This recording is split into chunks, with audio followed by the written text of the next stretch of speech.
अब हम बात कर लें कि कैसे हमारा इतिहास का समझ आगे बढ़ेगा, क्योंकि हमने पहली क्लास में तो आपको पाषाण काल में बताया कि किस प्रकार से हमारा मानव जीवन का अभ्युदय हुआ और मानव जीवन के अभ्युदय के बाद किस प्रकार से उसमें हमारे विकास को देखने के लिए मिला।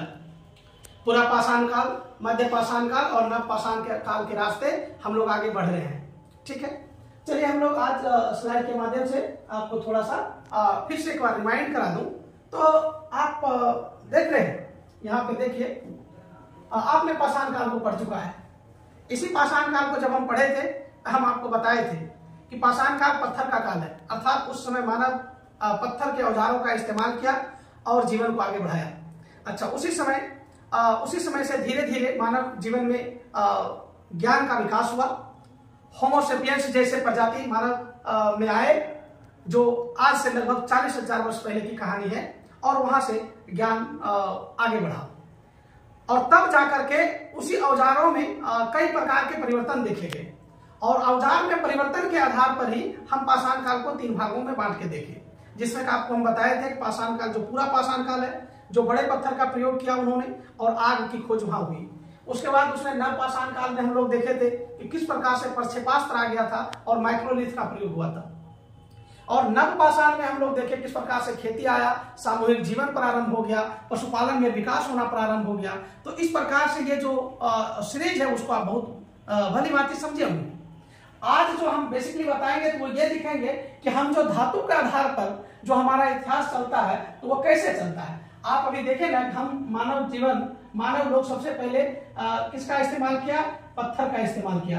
तो ये युग पाषाण युग हो गया।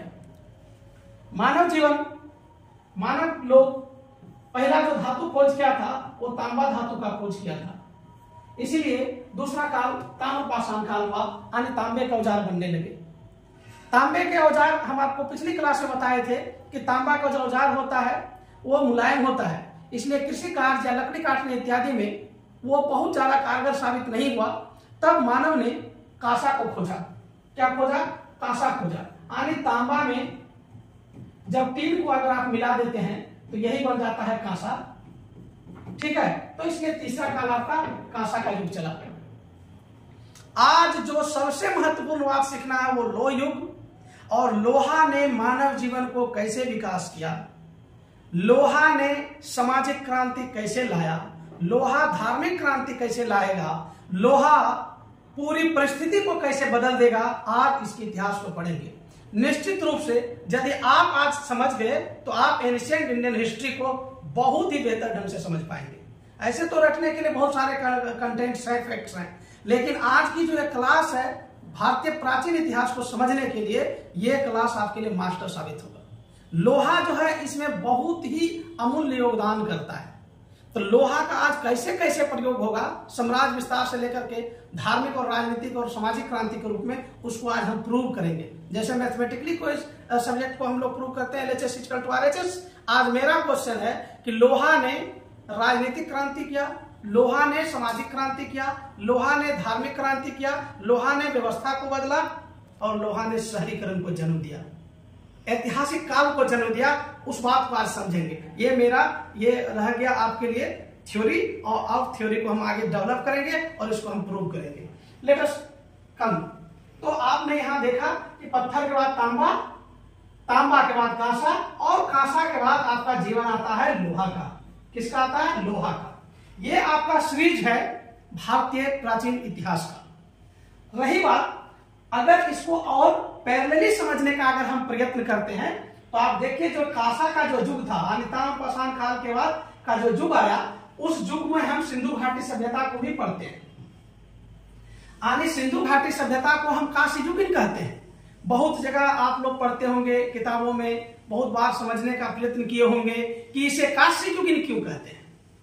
तो इसका आंसर सीधा है कि सिंधु घाटी सभ्यता में भी पत्थर के प्रयोग हुए, तांबे के भी प्रयोग हुए, लेकिन कांसा के जो औजार और बर्तन हैं वो ज्यादा प्रयोग किए गए, इसीलिए इसको कांस्य युगीन कहते हैं। इसका कतई मतलब नहीं है कि वहां पत्थर के औजार का प्रयोग नहीं हुआ, इसका कतई मतलब नहीं है वहां तांबे के औजार का प्रयोग नहीं हुआ, लेकिन इसका सीधा मतलब है कि यहाँ पे कांसे का बेहतर प्रयोग हुआ था, इसलिए इसको कांस्य युगीन कहते हैं। आई hope you will learn.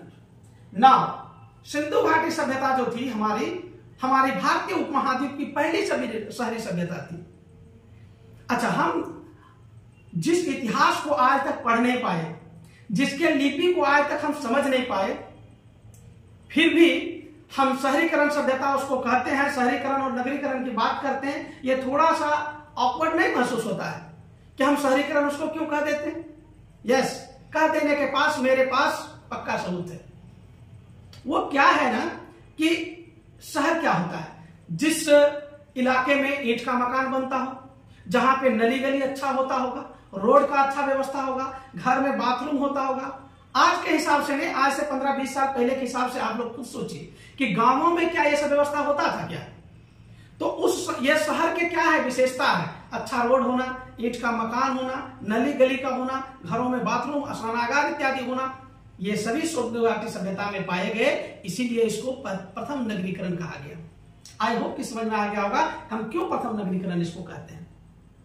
Now, प्रथम नगरीकरण कौन सा हो गया था? सिंधु घाटी सभ्यता। क्वेश्चन आपसे पूछेगा कि भारतीय उपमहाद्वीप का पहला नगरीकरण कौन था? तो ये सिंधु घाटी सभ्यता का काल पहले नगरीकरण का काल था। उसके आगे जब हम लोग चलते हैं और आते हैं तो आप देखेंगे यहां तो कांसा का प्रयोग हो रहा था सिंधु घाटी सभ्यता में, और जैसे ही ये आगे बढ़ा, हमारा मानव जीवन आगे बढ़ा, मानव के ज्ञान का विकास हुआ और उसी क्रम में लोहे की खोज हो गई।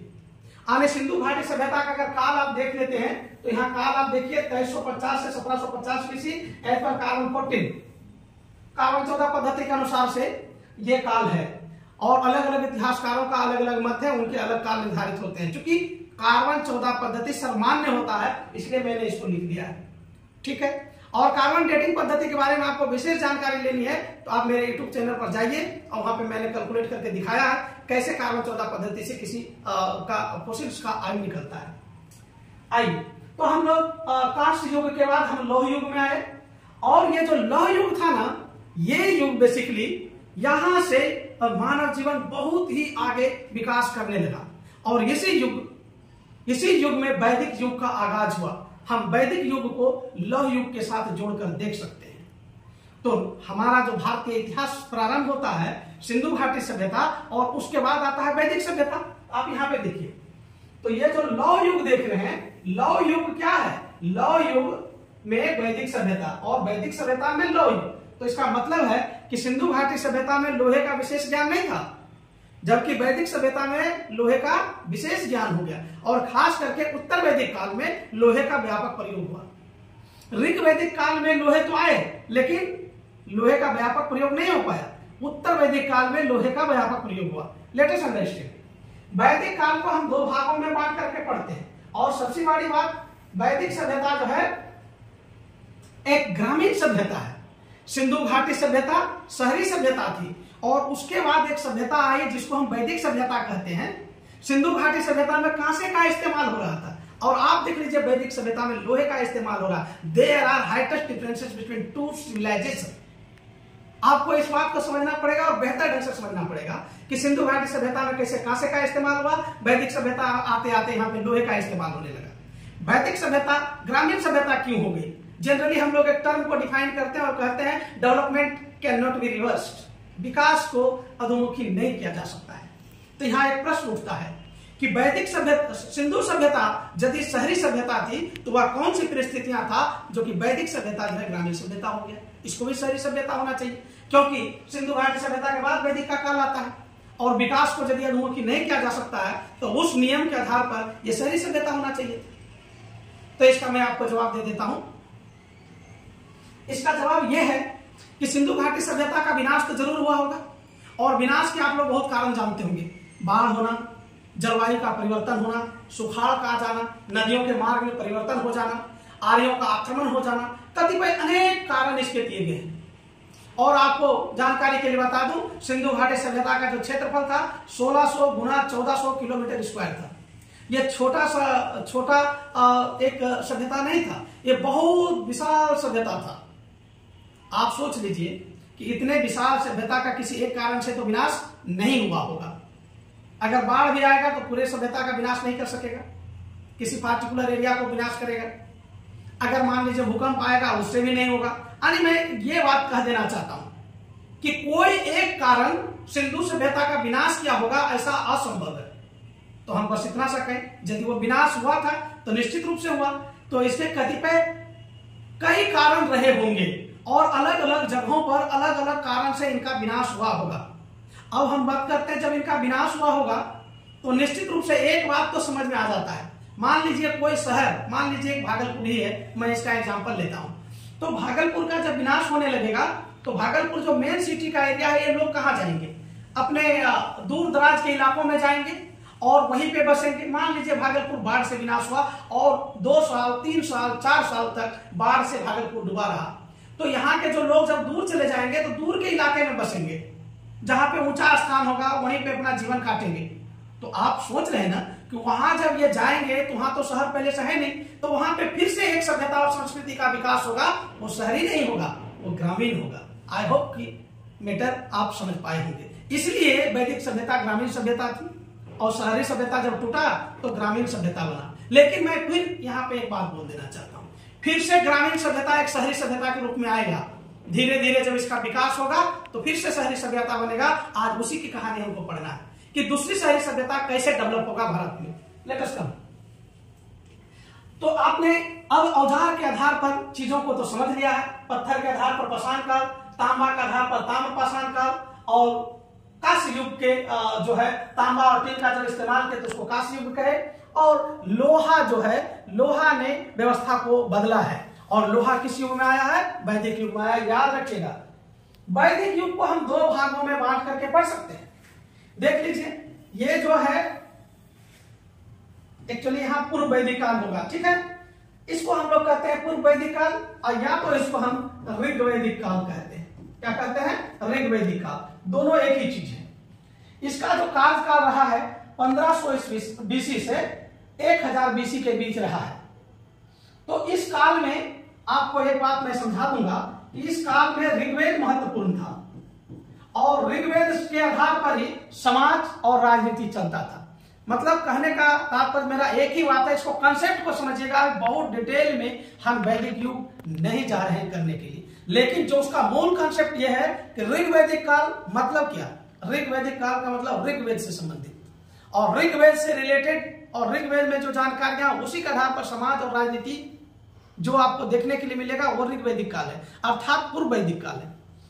आप लोग सभी जानते हैं मानव जीवन, मानव का चाहे किसी भी संप्रदाय विशेष का हो, किसी भी धर्म के हो, मानव का जो अंतिम मूल्य है ना वो मोक्ष की प्राप्ति है।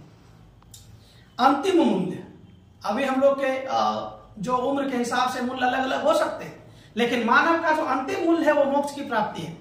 तो ऋग्वेद में मोक्ष की प्राप्ति का क्या बेसिक बात था, आप यहां जानिए। ऋग्वेद में अगर कोई मोक्ष की प्राप्ति करना चाहता है तो वो मंत्र से कर सकता है, और मंत्र सबके लिए खुला हुआ था। ऋग्वेद में किसी भी प्रकार का जाति व्यवस्था में जटिलता नहीं है, वर्ण व्यवस्था में जटिलता नहीं है। नारियों को अथा उचित समाज में सम्मान है, और नारी के बारे में अगर हम एक लाइन कह दे तो ऋग्वेद का काल नारियों के लिए सर्वोत्तम काल था। न तो ऋग्वेद से पहले नारियों के लिए इतना सुंदर काल था और न तो ऋग्वेद के बाद ही आया। आशा करते हैं कि आ जाए, लेकिन अभी तक तो आया नहीं है, ठीक है। तो ऋग्वेद एक बहुत ही महत्वपूर्ण काल था मानव जीवन का, जिसमें जाति वर्ण व्यवस्था, कट्टरता, आडंबर ये कुछ नहीं था।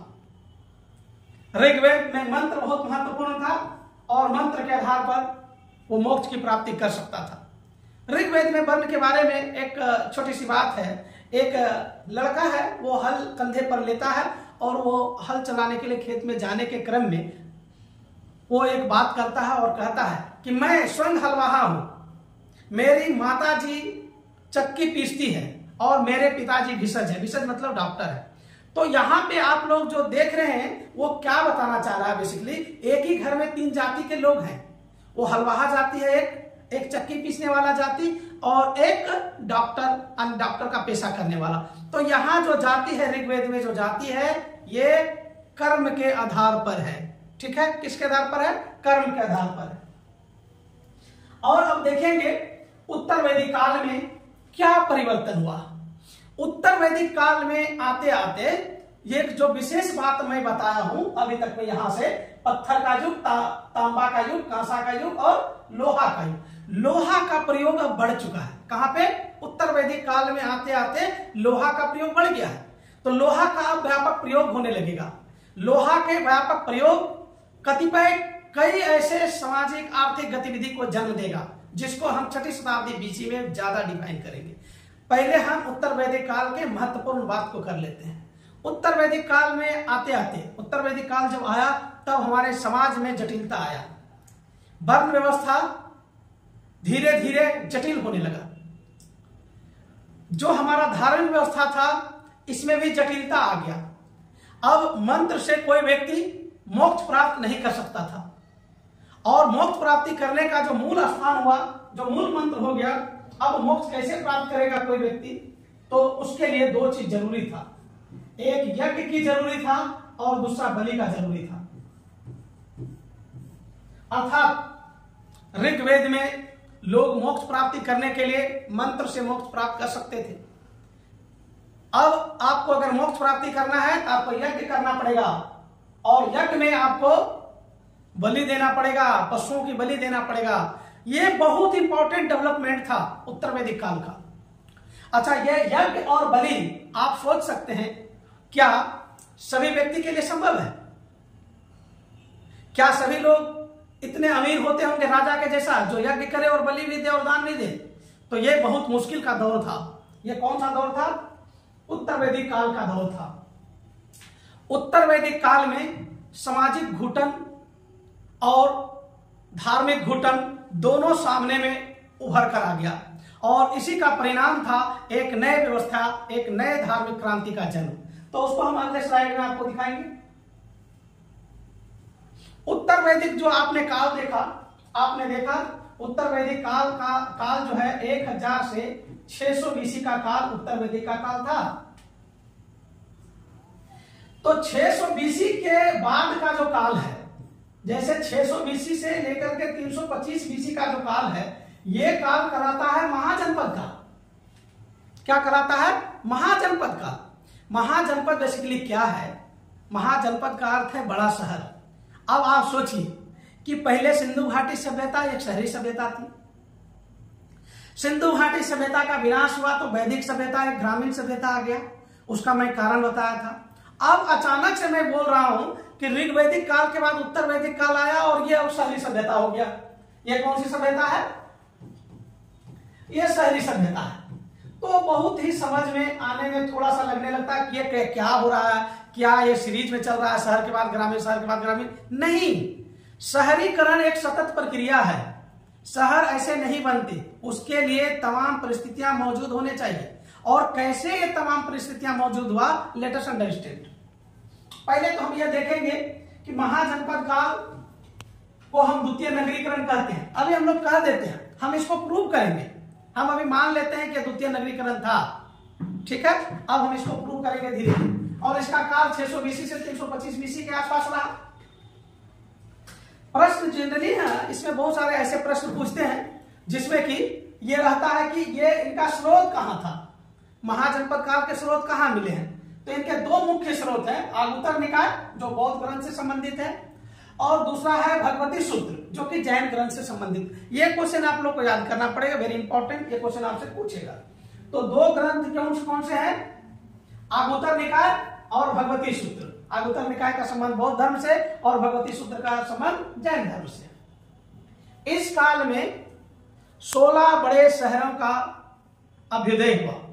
इसी 16 बड़े शहरों को हम महाजनपद कहते हैं, और इसीलिए इस काल को महाजनपद काल कहते हैं।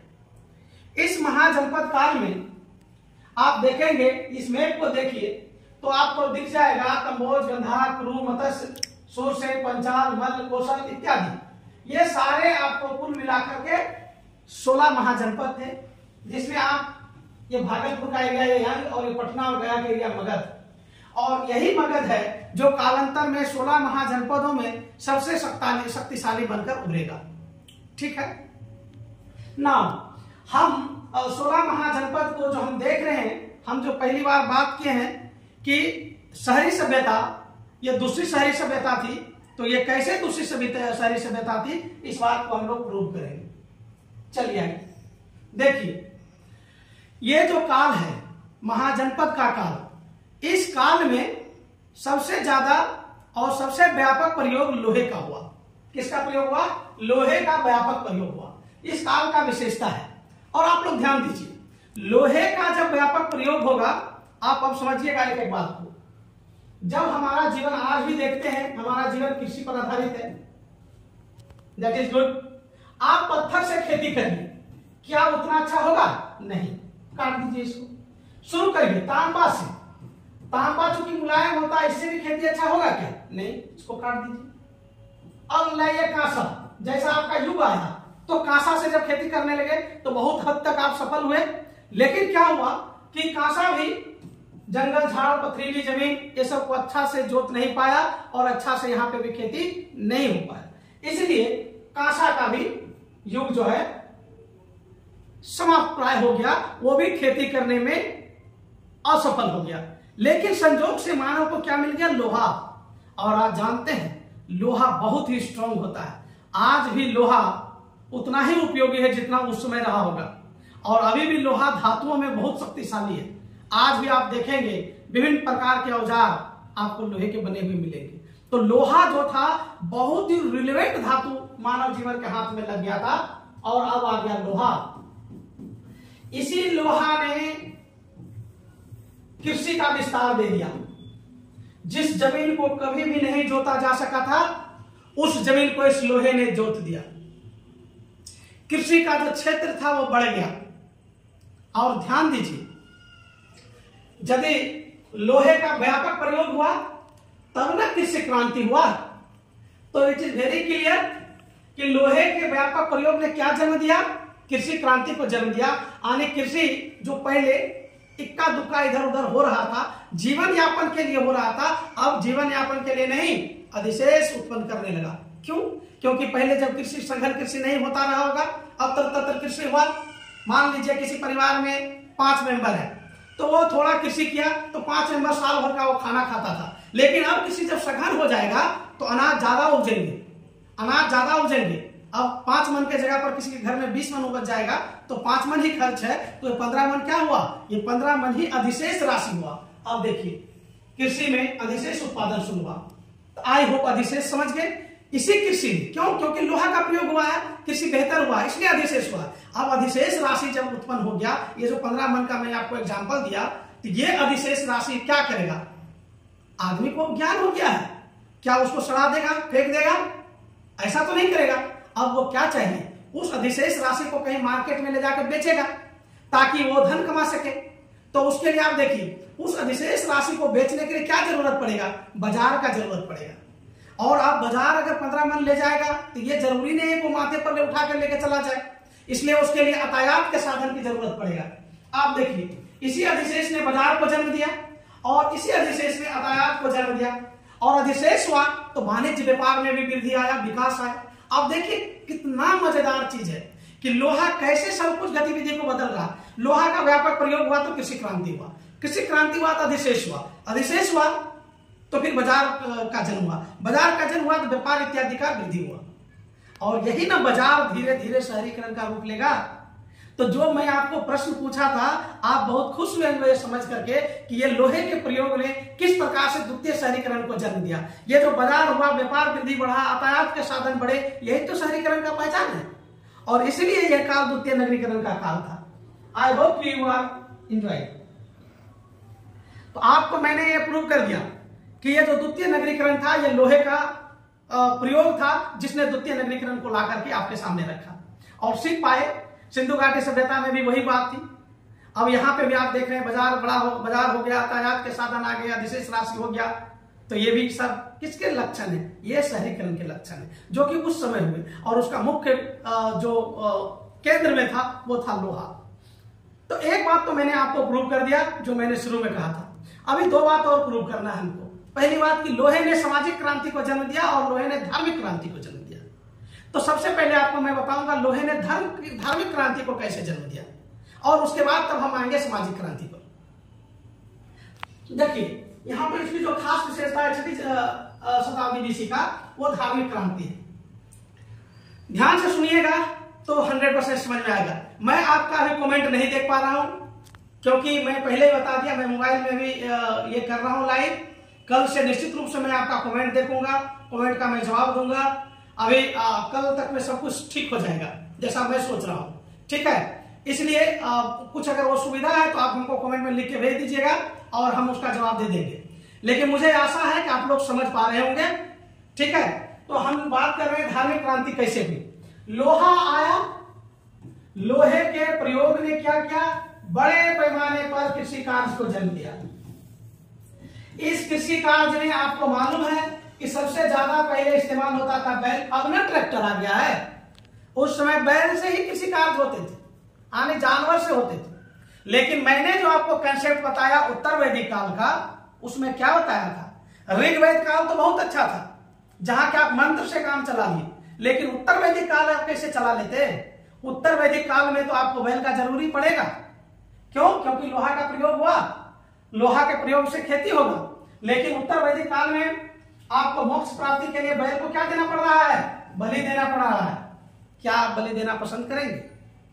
आप सोचिए कि ये जो 6वीं शताब्दी बीसी में जब लोहे का प्रयोग व्यापक हो गया, तो एक तरफ था कि खेती अच्छा से करना और दूसरे तरफ था अपना धर्म मानना, और वैसा धर्म जिसमें कि बलि प्रथा आवश्यक था, जिसमें बैल को मारना आवश्यक था। तो आप सोचिए, लॉजिकली और तार्किक सोचिए, उस समय के लोग क्या ऐसा नहीं सोचे होंगे कि मेरा धर्म भी बच जाए और हमारा खेत भी हो जाए। तो जब हम धर्म की बात करते हैं कि मैं धर्म के साथ रह लूं, जो वैदिक धर्म की बात करते हैं, तो वैदिक धर्म में तो बलि प्रथा है, वैदिक धर्म में तो यज्ञ है। तो वैदिक धर्म में तो उसको जगह नहीं मिल रहा था किसी भी व्यक्ति को जो खेती करता है। और उस समय खेती के अलावा और क्या था, खेती के अलावा कोई चारा नहीं था, पशुपालन था। तो पशुपालन और खेती दोनों महत्वपूर्ण है। तो यहाँ खेती के लिए बैल चाहिए, और बैल आपको मोक्ष प्राप्ति के लिए बैल का बलि देना पड़ेगा। लोग अब इस बात से दूर चला जाएगा, वो निश्चित रूप से एक नए धर्म का खोज करेगा। इसीलिए इसी युग में 2 नए धर्म का अभ्युदय हुआ। आपको मालूम है, पहला तो बौद्ध धर्म और दूसरा जैन धर्म। ये इसी युग का कहानी है। महाजनपद युग में बौद्ध धर्म और जैन धर्म जैसे अभ्युदय हुआ, लोग दोनों हाथ से इस धर्म को स्वीकार किया। क्यों? क्योंकि न तो बौद्ध धर्म में बलि का वाद था और न तो जैन धर्म में बलि का वाद था। अब लोगों के लिए सीधा और स्पष्ट रास्ता हो गया था कि अब वो अपने बैल को बलि नहीं भी दे तो वो मोक्ष की प्राप्ति कर सकते हैं। बौद्ध धर्म के अनुसार से वो निर्वाण की प्राप्ति कर सकते हैं, जैन धर्म के आधार पर वो कैवल्य की प्राप्ति कर सकते हैं। इसलिए मैं बताया था कि ये जो युग था, ये धार्मिक क्रांति का युग था। और धार्मिक क्रांति के जड़ में कौन था? लोहा, जिसको मैंने प्रूव करना चाहा। अभी आप लोग समझ गए कि अगर लोहा ना होता तो कृषि का विस्तार इतना ना होता, और कृषि का विस्तार नहीं होता तो लोगों को मोह नहीं होता अपने बैल पर, वो मोक्ष प्राप्ति के लिए बैल को बलि दे देते। लेकिन अब तो चूंकि कृषि इतना विस्तार रूप ले लिया था कि वो बैल को बलि नहीं दे सकते थे, तो उन्होंने धर्म ही परिवर्तन कर लिए। वो तो एक प्रकार से धार्मिक क्रांति था। आई होप कि आप एंजॉय किए होंगे। ये तो मैंने प्रूव कर दिया। अब प्रश्न रहा कि ये जो युग था, ये सामाजिक क्रांति कैसे था। तो आप फिर से मैं आपको बताता हूं, सामाजिक क्रांति का जो भी केंद्र है ना, वो भी लोहा ही है। अब कहिएगा क्यों?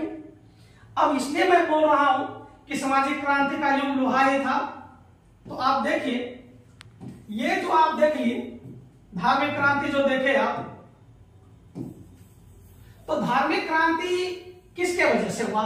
लोहे के वजह से हुआ। आप देखिए, धार्मिक क्रांति का कारण क्या? लोहा। लोहा लेकर आया धार्मिक क्रांति। आने अब जो है क्या हुआ कि वैदिक जो धर्म पहले से चला आ रहा था, वैदिक धर्म लोग छोड़ करके 2 नए धर्मों को स्वीकार किया। एक बौद्ध धर्म को स्वीकार किया और दूसरा जैन धर्म को स्वीकार किया।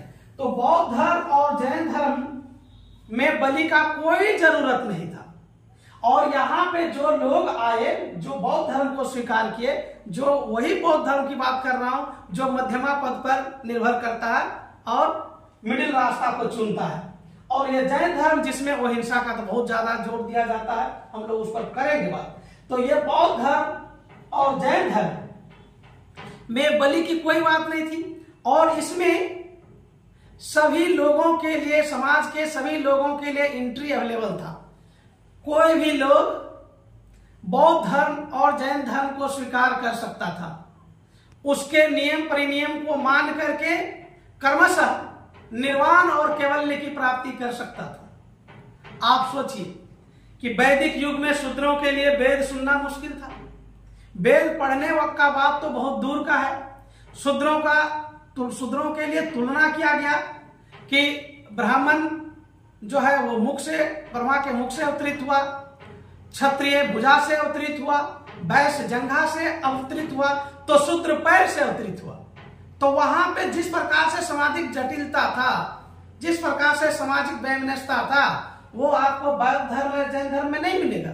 यहाँ पे जो लोग इस चीज को ज्वाइन किए, इतनी कट्टरता यहाँ पे कतई नहीं था। कट्टरता नाम का चीज ही नहीं था। भगवान बुद्ध खुद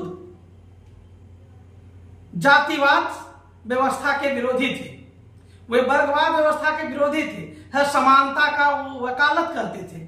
आप सोच लीजिए कि अगर लोहा ना होता तो धार्मिक क्रांति ना होता, और धार्मिक क्रांति नहीं होता तो लोग धर्म नहीं बदलते, और अगर धर्म नहीं बदलते तो समाज के ये जो आप आयाम देख रहे हैं ये नहीं बदलते। फिर तो सभी लोग वैदिक धर्म में जो नियम कानून परिनियम था उसका नीचे के वर्ग पिसते चले जाते, और बाकी समाज जो द्विज का दावा कर रहे थे तो द्विजों के आधार पर जीवन जीते। तो आप समझ लीजिएगा ना कि ये वैदिक धर्म जो थे, वैदिक धर्म में जो जटिलता आया और जटिलता को तोड़ने का काम जो लोहा ने किया, उसी के परिणाम स्वरूप बौद्ध धर्म और जैन धर्म आया। और बौद्ध धर्म और जैन धर्म के अंदर जब लोगों का प्रवेश हुआ तो सामाजिक कट्टरता में कमी आया, और सामाजिक कट्टरता में कमी आना, समाज में उसको सम्मान मिल जाना, समाज में उसको जीने का हक मिल जाना, एक प्रकार का सामाजिक क्रांति ही था। तो मैंने इसको भी प्रूव कर दिया कि ये जो काल था सामाजिक क्रांति का काल था। इस काल को हम इतना स्पेशल है कि इसको आप समझेंगे तो बहुत ही शानदार लगेगा। आप लोग कभी भी 6वीं शताब्दी बीसी को इस प्रकार से पढ़े नहीं होंगे, और जो पढ़े होंगे आज जो सुन रहे होंगे वो और ज्यादा एंजॉय कर रहे होंगे कि इस काल में इतनी ताकत है कि इन्होंने इतिहास को बदल दिया है। इसके पहले का जो इतिहास है वो श्रुति है। श्रुति का मतलब सुनकर लिखा हुआ इतिहास है। ये पहला काल था जहां पे लेखन शैली का विकास हुआ। यानी आप लोग से अगर प्रश्न पूछ दे कि लेखन शैली का विकास किस काल में हुआ, तो सीधा आंसर होगा महाजनपद का। यहां से लेखन शैली का विकास हुआ। इसीलिए यहीं से हम कहते हैं कि ऐतिहासिक युग का प्रारंभ हुआ। और यदि हम लेखन शैली के विकास पर एक बात कर रहे हैं तो एक और कंसेप्ट आपको थोड़ा सा मैं देना चाहता हूं, थोड़ा आपके पीछे जाकर। जब आप वैदिक युग की बात कर रहे थे ना, जिसमें 2 युग था, ऋग्वेद और उत्तर वैदिक युग, ये दोनों में मिलाकर के आपके पास 4 वेद हैं। आपको मालूम होना चाहिए कि वेदों की बेसिकली खास करके ऋग्वेद, इसकी रचना नहीं हुई है। बहुत लोग आप लोग पढ़ते होंगे वेद की रचना किसने कर दिया, उसको याद करते हैं। बेसिकली वेद की रचना हुई ही नहीं। आपको आश्चर्य लगेगा कि वेद की रचना नहीं हो तो वेद आया कैसे? तो वेद बेसिकली श्रुति है। वेद क्या है? वेद श्रुति है। ये सब कंसेप्ट आप लोग सीख लीजिए क्योंकि ये बहुत जरूरी पढ़ने वाला है। वेद क्या है? श्रुति है, यानी सुना हुआ चीज है। एक जमाने में जब मानव जीवन का ज्ञान का विकास हुआ होगा और जब लोगों के पास बुद्धि हुआ होगा, जब वो किसी नियम कानून के बारे में बोल रहा होगा, शिष्टाचार के बारे में बोल रहा होगा, तो एक गुरु अपने शिष्य को बोला होगा, शिष्य अपने शिष्य को बोला होगा। इस प्रकार से ज्ञान जो है पीढ़ी दर पीढ़ी आगे बढ़ा, और ज्ञान जब सुन करके आगे बढ़ा इसलिए उसको श्रुति कहते हैं। और जिस समय वैदिक युग था उस समय चूंकि लेखन शैली कब आया? महाजनपद काल में आया। और महाजनपद काल कब आया? वैदिक युग के बाद आया। आप सोच ही सकते हैं ना, उस समय मेरे पास लिखने के लिए कुछ भी नहीं था, न लेखन कला शैली का विकास था, न लिपि का विकास हुआ था। तो एकदम स्पष्ट है, लेकिन फिर भी किताब में आप लिख कर देख करके कंफ्यूज होते हैं वेदों की रचना हुआ था। आज से गांठ मान लीजिए कि वेदों की रचना नहीं हुआ बल्कि वेदों का संकलन हुआ है। संकलन का मतलब होता है इकट्ठा किया गया है, ज्ञान का इकट्ठा किया गया। विभिन्न ऋषियों के पास जो भी ज्ञान था, जब लेखन शैली हमारा विकास हुआ तब उसके आधार पर हमने उसको लिखा और एक जगह उसको संकलित कर दिए। तो इस प्रकार से आपने बहुत बेहतरीन लॉजिक और कंसेप्ट को सीखा है कि वेद की रचना नहीं बल्कि वेद का संकलन हुआ। ठीक है, और वेद क्या है? श्रुति। ये क्वेश्चन एक बार पूछा गया, वेद क्या है? तो वेद क्या है? श्रुति। तो आप ये महाजनपद काल के बातों को समझ पाया, और जो हमारा प्रश्न था, जो हमने शुरू किया था प्रश्न से, उस प्रश्न को हमने डिटेल में आपको समझाया। आज बस इतना सा ही। Thank you very much.